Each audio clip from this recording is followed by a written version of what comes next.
So let me show you the absolute connections here between what we're looking at. This would be what's known as the ingress of the sun along the path of the ecliptic. And like I said, it's exactly what we're seeing here depicted, which is going to open us up to the understanding of the division of the knowledge in this checkerboard, which, if you notice, is at the very foundation, which represents that it's the origin, the beginning, the genesis of their plan. And just as we have in Genesis, we have the knowledge was divided, the knowledge of good and evil. And this knowledge of good and evil was offered unto Eve, or quote unquote, the daughters of man. And it's right where it should be, at the base, at the foundation, at the genesis. Okay, so just to give you some quick hints here on this royal arch and how it relates to the ingress of the sun, just listen here.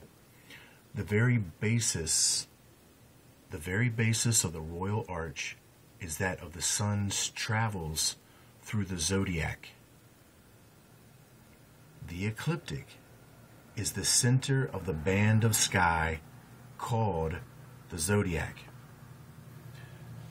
Now, to kind of give you an idea, just real quick, what that actually looks like, this is what you're seeing right here. And then this is where we get our sine wave. And this is also where we get the path of the Leviathans. This would be the declination, the ingress of the sun along the path of the ecliptic. And then we have from our view on Earth, this is the way that the sun path would begin to look. And this is what gives us our seasons.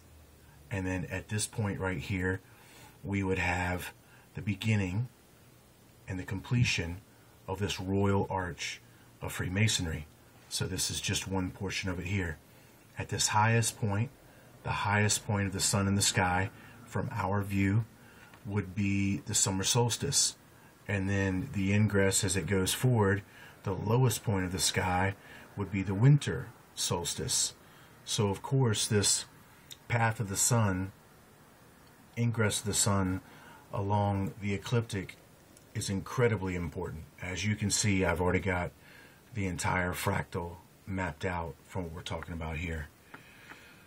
But that was in a whole nother video series, but I just want you to see how all of this connects up. So there's our royal arch associated with this keystone here that is associated with this sexac.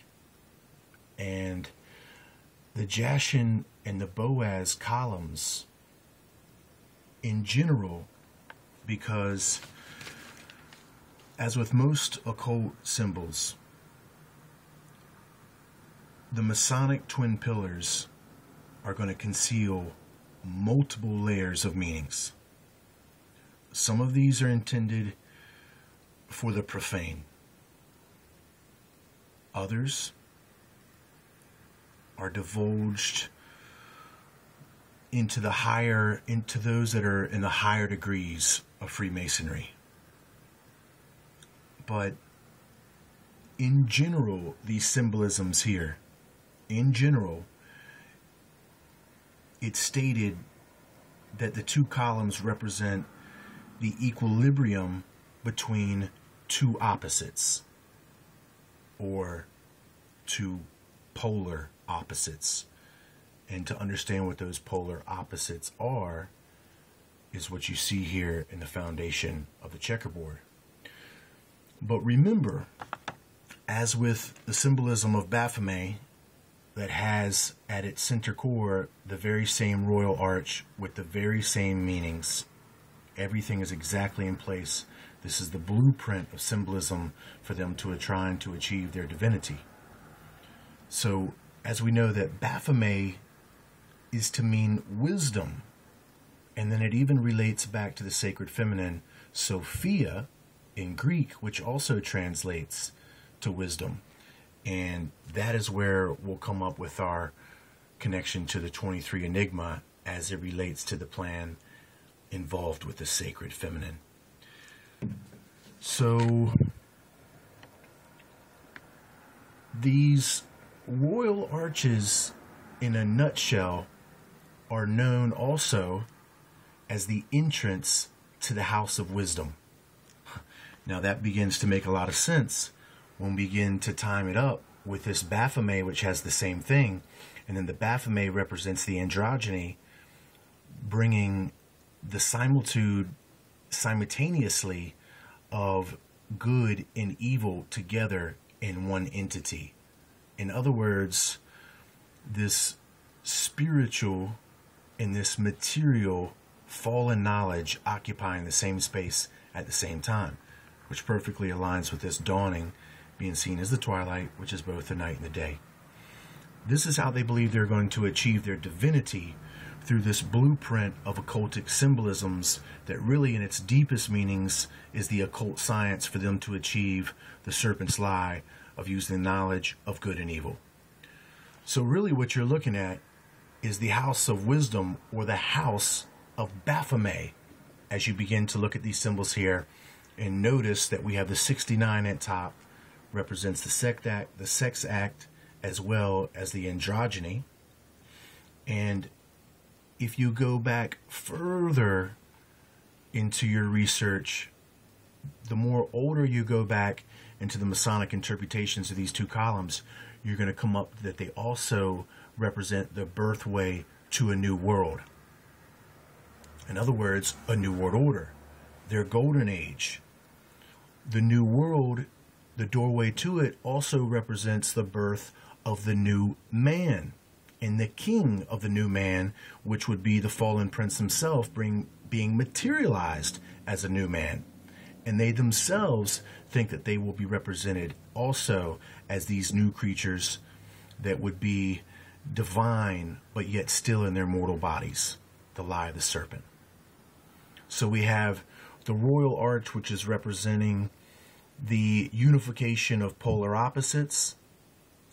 To them, this represents simultaneously how they're going to achieve their wisdom. In other words, it's the gateway or the entrance into the house of wisdom, and even the entrance for those who have already achieved, quote unquote, this wisdom illumination to enter our world. As it's connected with Baphomet wisdom, we see that this wisdom is seen as the technique for them to achieve this new world order, even the new world order of a global consciousness. And this is where we begin to talk about the shift in consciousness and the shift in polarity as it relates perfectly with these symbols that you're seeing right here. Okay. Now, I'm trying to just help give you as much supportive information so that you can understand what you're about to see, okay? So bear with me. Let's talk a little bit more about this shape right here, because that's what you're seeing. That's exactly what you're seeing with this shape right here. The sun along the path of the ecliptic.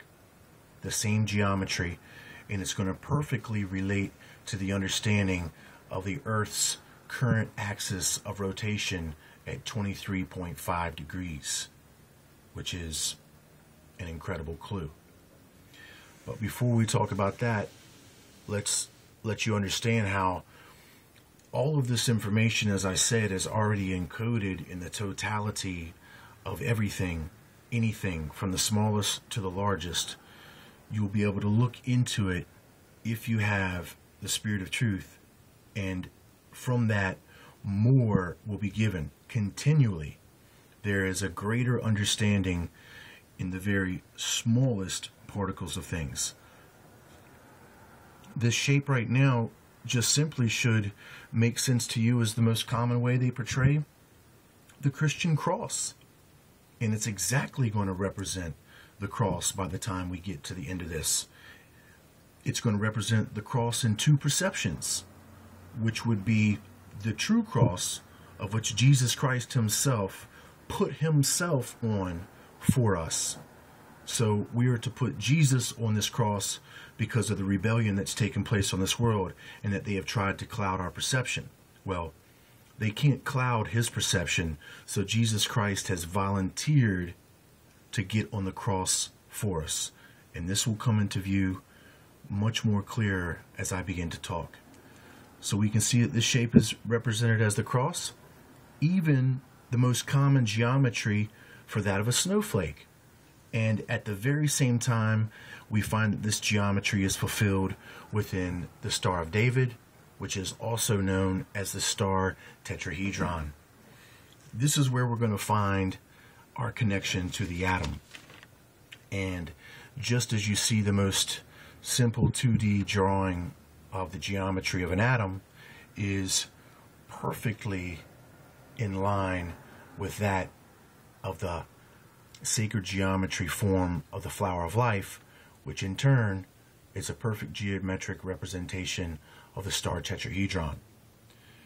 The star tetrahedron represents the sixth seal, and that seal, you're going to find out by the Bible's own words, is to be in our foreheads. Just as the Bible says in Revelation chapter 9, it says the locust will have the power to hurt all of those that are not sealed by the living God on their foreheads.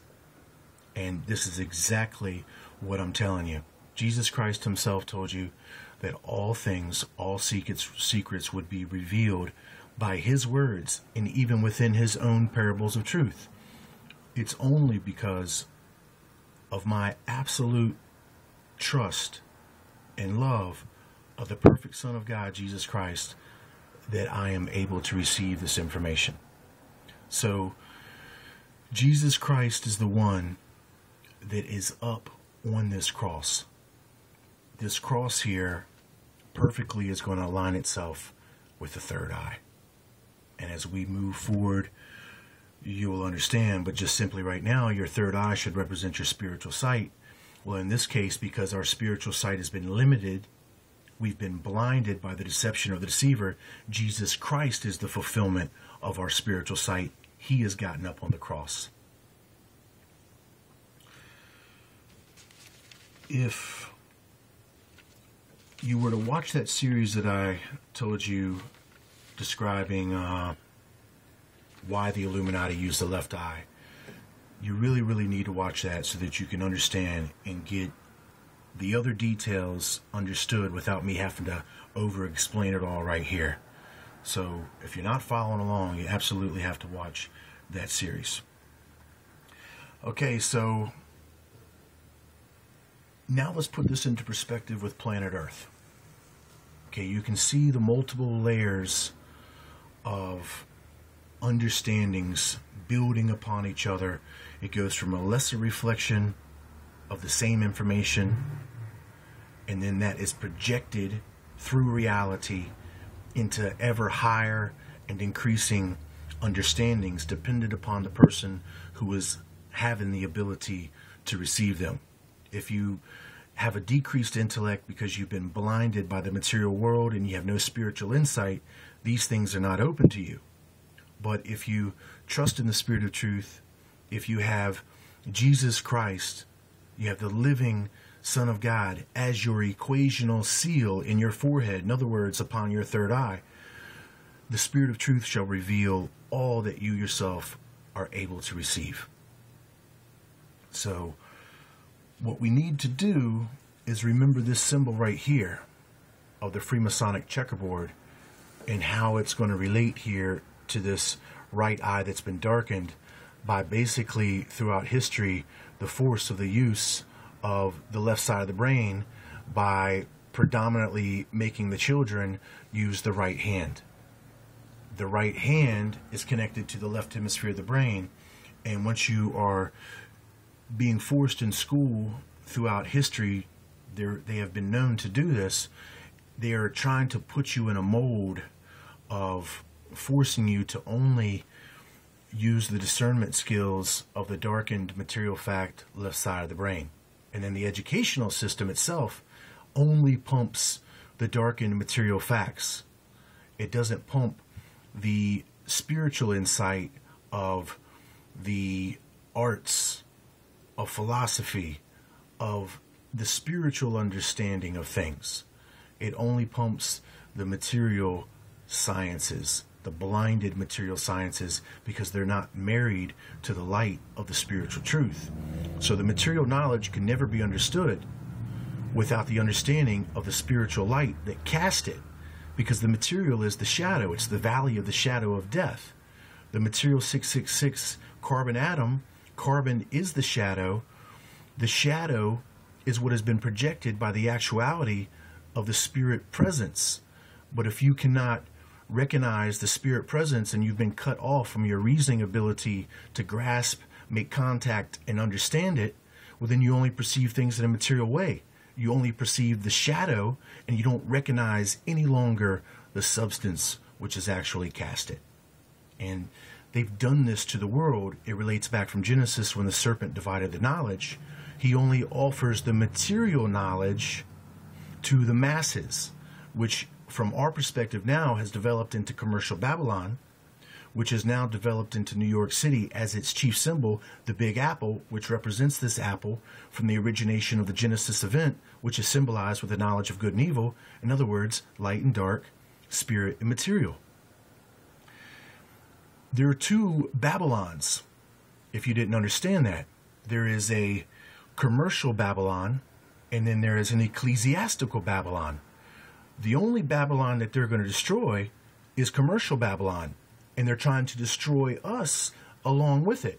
But ecclesiastical Babylon, spiritual Babylon, is going to be sent to the top. And you'll understand what I mean when I tell you this, when it says that which was up will become down, and that which was down will become up.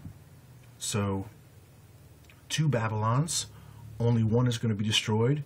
That's commercial Babylon, which is what they have offered the masses, which is basically the consumption of the materially darkened facts. And that's what we've been living off of. So that's the reality that we ourselves produce as we begin to manifest works on this world. All of our works are now manifested as material. We're not manifesting spiritual works. That's why we can only be saved by grace. Because now we're forced into the observation of the world around us through the material eye, and then therefore we only receive in material inspiration and only give out material output, material works. These material works can't save us. It's only the works of the perfect eternal Son, Jesus Christ, who is now volunteered to get up on the cross for mankind, all that would believe in him, and he will see us through this valley of the shadow of death as they have us locked in to this darkened right eye. Jesus Christ can circumvent that, overcome that, and cause you still to be able to see. All right, so if you know that the star tetrahedron represents now, as I'm telling you, the sixth seal, and you can see it in its 2D form, it has 6 points, represents the sixth seal. It also has 8 points when it has been hyper-dimensionalized, and these will also begin to represent the very same things that you see here, and that's going to be the polar opposites. These polar opposites are going to now break down into 4 dimensions, which is exactly the same thing that you see in the Masonic checkerboard, the 4 dimensions. The 4 dimensions will now be conceptualized by the divided eye. The material eye will only see the 4 dimensions of length, width, height, and time in a limited material view. And then the spiritual eye will see those very same 4 dimensions in an unlimited view. And this is the world reality that they try to dwell in, and then this is the world reality they try to keep you in. So, in other words, we have the 4 on this side, the 4 on that side. That's the 44. This is why we're at the 44th President of the United States for this finalization of their plan, which is symbolic of the 44 kings of Israel, which was before the division, or which culminated with the division. All of these things are reflective of each other. And as I said, if you watch the video series that I did, Divide and Conquer 44, you will begin to understand better the dimensionality aspect of the separation of consciousness from a material view to a spiritual view. One eye sees 4 dimensions materially, the other eye sees the 4 dimensions spiritually. Okay, so just simply by the geometry of the Masonic checkerboard, you can see that the cross is there. We have the darkened left brain information is unified with the darkened right eye. The lighted right brain understanding is in line with the illuminated left eye, just as we see here and just as we're going to see right on up here. And remember, the window, or yes, the window to the soul is through the eyes. Once we get through towards the end of this here, those that are practicing within the occult, those that are hoping to achieve this supposed golden age and the status of new man, where you think you're going to achieve your divinity or your immortality in the flesh, I got news for you. That's not going to happen. If you want to see why that's not going to happen, before I show you any further of what I'm going to show you, go to a video series I did entitled Eternity Explained with a Sheet of Paper. And you will see that the 7th level of perfection cannot be achieved within the material. And that even the 6th level, which represents the 6th sense, the spiritual view, is very difficult to achieve. But absolutely within the material construct of which this paper represents, length, width, height, and time, you are unable to achieve the 7th level of perfection. That's the supposed divinity or immortality. It goes for those of the fallen also. So that little video will prove all of these people wrong that think they're going to be able to become gods within the material. It just don't happen. You have to pass through the mortal portal of death and enter into the spiritual abode, where the spiritual eye and potential is truly awakened before you can even begin to actualize your true potential towards perfection. You are at the larval stage of understanding here, my friend. It's not, the butterflying does not take place in the material world. It takes place in the spiritual world. Okay, what I'm going to do when I come back, and one thing I want to show you real quick too, I'm sorry. There's so much stuff to remember. So much stuff to remember. Also remember, X marks the spot, and then where we find the 3rd eye is right here in the center of this X. View my video that I did probably over a year ago that's entitled Stay Centered. This is exactly what I'm